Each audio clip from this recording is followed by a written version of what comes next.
Nolan has built a reputation as one of the most visionary directors in modern cinema, and rightfully so. His movies contain complex storytelling, deep character-driven narratives, and the use of ultra-realistic practical effect. In this video, we'll be breaking down the budgets and box office earnings of all his movies, exploring how each project contributed to his legendary career. We start off with his first feature film called Following. Following tells the story of Bill, an aspiring writer who shadows strangers during his spare time. Though he claims it is to gain inspiration for his characters, Bill seems to have a sense of voyeurism in his actions. This Nolan movie was made on a super low budget and was essentially an indie project. It was shot in black and white over the course of a year, using mostly natural lighting and a handheld camera.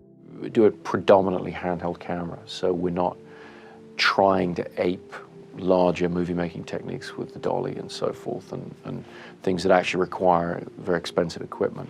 The film was made for a mere $6,000, funded largely out of his own pocket. Despite its shoestring budget, Following received critical acclaim and earned over $240,000 at the box office, an impressive feat for a debut film. With the success of Following, he was definitely ready to push his storytelling even further.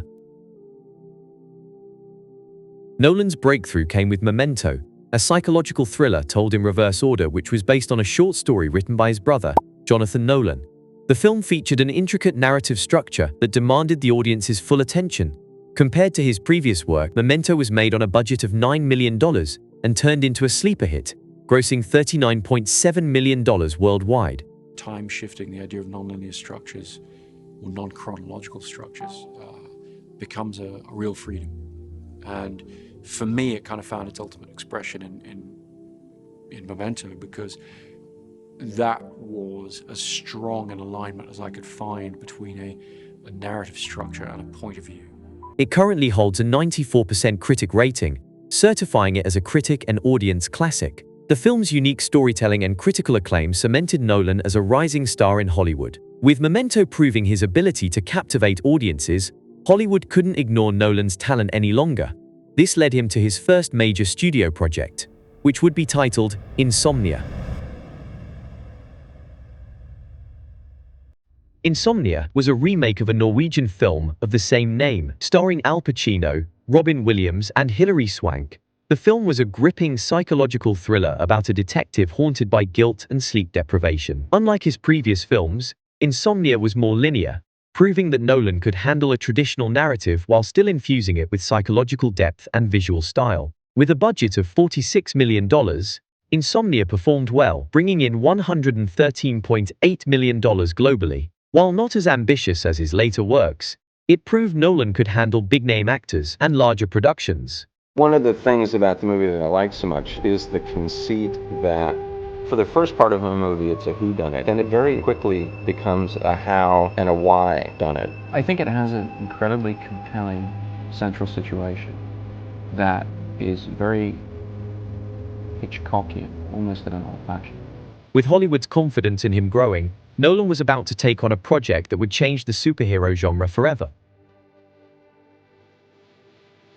Rebooting the Batman franchise was no small feat, but Nolan's gritty, realistic take on the superhero redefined the genre. Batman Begins explored Bruce Wayne's transformation into Batman, emphasizing practical effects and deep character development. His idea was to make the Batman origin story begin with a grounded exploration of how a billionaire orphan could convincingly become a battle-hardened superhero who is able to be ready for anything. It broke away from the campy superhero films of the 90s, offering a darker, more psychological take on Gotham City. 8 years after the disastrous Batman and Robin, Warner Brothers made a comeback with Batman Begins, directed by Christopher Nolan. However, because Batman and Robin was fresh in people's minds, audiences seemed to be skeptical of another film featuring the Dark Knight. But when people finally saw the movie, they were impressed with its complex story and interesting character. Warner Brothers provided a budget of $150 million, and the film grossed $373.7 million worldwide. While not a billion-dollar blockbuster, Batman Begins laid the foundation for a groundbreaking trilogy that he would later capitalize on. Between his Batman films, Nolan crafted The Prestige, a gripping story about rival magicians starring Hugh Jackman and Christian Bale. Known for its intricate plot twists and non-linear storytelling, The film showcased Nolan's mastery of narrative complexity. Themes of obsession, sacrifice, and deception were central to the film, making it a puzzle that kept audiences engaged from start to finish. Nolan does not present events chronologically in this movie. Instead, he structures the film to be very unpredictable by interweaving various journal entries, character flashbacks, and scenes that play with time.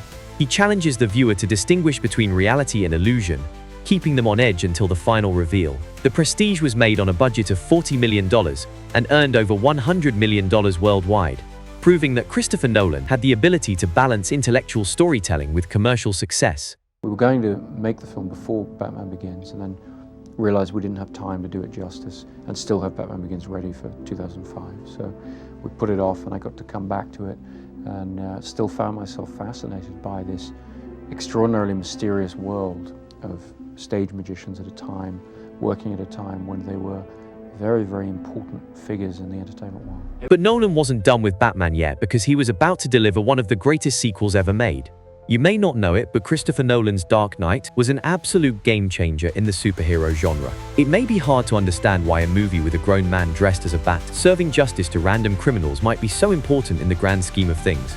But it is true that this film elevated the brand and style of comic book movies. Heath Ledger's unforgettable performance as the Joker also contributed to the film's massive success, bringing a psychological depth rarely seen in comic book films. The film's realistic tone, philosophical themes, and intense action sequences set a new standard for blockbuster filmmaking. Nolan described the sequel's theme as escalation, continuing how Batman Begins ended, with things having to get worse before they get better. Nolan indicated that The Dark Knight would also continue the themes that Batman Begins had, such as justice versus revenge and Bruce Wayne's father issues. With the opening, we were very careful to shoot it in a very precise, slightly calmer than usual manner, and let the shots play a little longer and let you find things in the massive frame.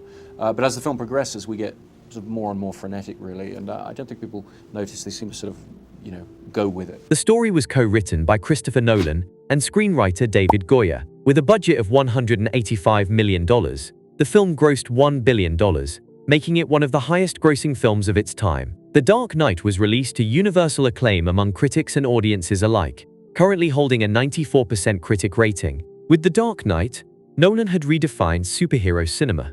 Now, he was ready to take audiences on a journey into the subconscious. Coming off the massive success of this movie, Nolan had earned the trust of Warner Brothers to bring any of his passion project to life.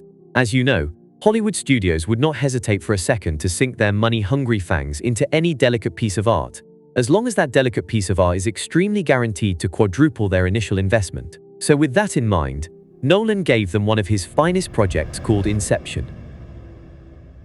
This movie is a super sci-fi thriller that dives into multiple dream worlds, memories, and subconscious manipulation. Starring this handsome fella here as the protagonist named Dom Cobb, who steals secrets from people's minds while they're dreaming. The film questions reality itself, blurring the lines between dreams and consciousness. I definitely had to watch this movie a few times to understand what the hell was even going on. Nolan's fascination with time and non-linear storytelling is evident here, as the narrative moves through multiple dream layers with intricate precision. Visually, Inception was a spectacle, utilizing practical effects to create gravity-defying sequences, such as the famous hallway fight scene. And with a budget of $160 million, Inception grossed $837 million worldwide and quickly became a cult classic. It currently holds a critic rating of 87%, proving that intellectual storytelling and blockbuster appeal can go hand in hand. One of the key lines in the film is dreams feel real while we're in them. And so I wanted to make a film where the experience of dreaming was addressed in that real way. So even as something extraordinary is happening, you're invested in the reality of that world. After Inception, Nolan returned to finish what he started in Gotham City. The president of production at Warner Brothers, Jeff Robinoff, had hoped a third Batman film would be released in 2011 or 2012. However, Nolan wanted the story for the third installment to keep him emotionally invested, and only agreed to a third film on the basis of finding a worthwhile story, fearing that he would become bored halfway through production if he discovered the film to be unnecessary. The conclusion to the Batman trilogy was highly anticipated, and Nolan also elected not to shoot the film in 3D. He stated that he intended to focus on improving image quality and scale using the IMAX format. The Dark Knight Rises will feature more scenes shot in IMAX than The Dark Knight. This film dealt with themes of pain, redemption, and legacy, showing an aging Batman grappling with his past while Gotham faced its greatest threat yet. Nolan opted for massive practical set pieces, including the stunning destruction of a football stadium and real aerial stunts. The film's tone was darker, cementing his Batman saga as one of the greatest trilogies in cinema history. It had a sizable budget of $250 million, but still managed to quadruple this by grossing over $1 billion, proving that Nolan's grounded, character-driven approach to superheroes resonated with audiences, and with Batman behind him, Nolan was ready to take on his next project. Congratulations, Christopher. You knocked it out of the park again. And as I started my interview with you for The Dark Knight and The Batman Begins, how do you keep topping yourself? Thank you. Well, it's very kind of you to say. I mean, to be honest, we only go into a film if we know that we've got a story to tell, and we really felt like we needed to finish the story and put it together as one piece of work, one trilogy, and so we felt very strongly. If Inception was about the mind, Interstellar was about the vastness of time and space. Inspired by the work of physicist Kip Thorne, Nolan crafted a deeply emotional story about humanity's survival, time relativity, and the power of love across dimensions. Matthew McConaughey starred as Cooper, a pilot who leaves Earth in search of a new habitable planet, all while his daughter grows up without him due to time dilation. The film balanced scientific accuracy with profound emotional storytelling, delivering some of the most visually stunning sequences in Nolan's career, including the now iconic black hole, Gargantua. As the story of Interstellar unfolds, there are a lot of individual moments that don't make sense at first, but the ending of the film revisits the events of the entire movie and adds the necessary context to understand it all. It goes back and weaves its thread through the holes that initially left questions in the viewer's mind, before pulling it all together to reveal one cohesive experience. The film's score, featuring Hans Zimmer's haunting organ compositions, added to the emotional weight of the story. With a budget of $165 million, Interstellar grossed $773 million worldwide. Well, what we found was, the further out into the infinite we went, and the more we isolated these characters who have to go across the universe, the more the focus naturally becomes on their humanity, on that intimate bond they have, what makes us human, all those issues. I think there's something about the starkness and the massiveness of the environment they're in that really reduces this focus very tightly to human bonds and what makes us who we are. And with the space tech physics thingy finally explored, Nolan returned back to Earth but took audiences back in time to World War II.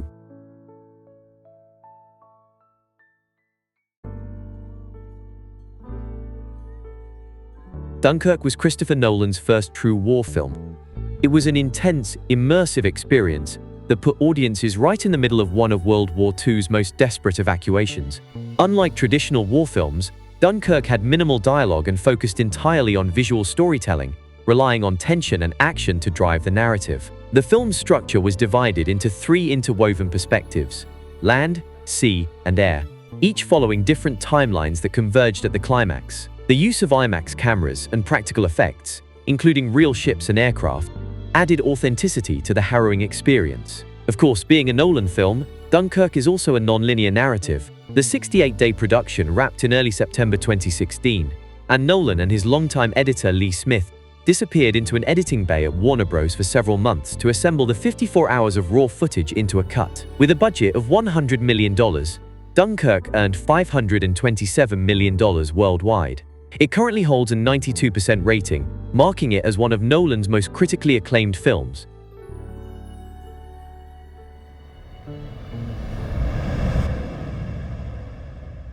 After tackling history, Nolan returned to the realm of complex sci-fi. If time was a theme in Interstellar and Dunkirk, Nolan made it the entire foundation of Tenet. A high-concept espionage thriller involving time inversion, Tenet followed a protagonist played by John David Washington as he navigated a world where time could move forward and backwards simultaneously. The film's practical effects were among Nolan's most ambitious, with action sequences filmed in both forward and reverse motion to create the illusion of time inversion. The complexity of the plot left some audiences puzzled, but Nolan's dedication to cinematic spectacle was undeniable. The film's plot is full of twists and turns, as Nolan masterfully weaves together multiple timelines and perspectives to create a story that is at once deeply complex and endlessly captivating. The action sequences, which were filmed across 7 countries, are expertly choreographed and noteworthy for the ways in which they use forward and backward motion within the same scene. But viewers may also leave the film confused, frustrated, and wondering whether they really got it. As is the case with other Christopher Nolan films, like Interstellar and Inception, Tenet asks a lot of its audience. With plenty of characters, twists, and timeline trickery to keep track of, it's a challenging work of film art. If you experience my film, you are getting it. And that, I feel very strongly about that. And I think that where people encounter frustrations with my narratives in the past, sometimes I think they're slightly missing the point. It's not a puzzle to be unpacked. It's an experience to be had, preferably in a movie theater, but also at home. Hopefully in an unbroken period, in a linear period. It's an experience to be had. That is the point of it. That's the feeling of it. Unfortunately, Tenet was released during the lockdown, which heavily impacted its box office performance. With a budget of $205 million, it grossed $365 million worldwide, making it one of Nolan's least financially successful films. It currently holds a 69% rating, with some critics calling it too convoluted for its own good. But Nolan wasn't finished. He had one more historical epic to bring to life. Nolan's most recent and perhaps most intense film, Oppenheimer, explored the life of J. Robert Oppenheimer, the man behind the atomic bomb. Unlike his previous films, Oppenheimer was a character study, diving deep into the mind of a genius torn between scientific discovery and moral responsibility. This movie serves as Nolan's 12th film and 6th time working with Murphy. Oppenheimer was primarily filmed in New Mexico, while select scenes were filmed in New Jersey and California. Shot in both color and black and white IMAX, Oppenheimer recreated real nuclear explosion effects without CGI. Cillian Murphy delivered a powerful performance in the lead role, surrounded by an all-star cast including Robert Downey Jr., Florence Pugh, and Emily Blunt. With a budget of $100 million, Oppenheimer grossed over $950 million, making it the highest-grossing biopic of all time. It also holds a 93% rating, cementing Nolan's place as a master filmmaker capable of blending history, drama, and spectacle. From the depths of dreams to the vastness of space, from war-torn battlefields to time-bending espionage, and finally, to the dawn of nuclear warfare, Christopher Nolan has redefined modern cinema. His films push boundaries, challenge audiences, and deliver unforgettable cinematic experiences, both intellectually and financially. With Oppenheimer marking another milestone in his career, the question remains, what will Nolan do next? Thank you so much for watching. See you next time.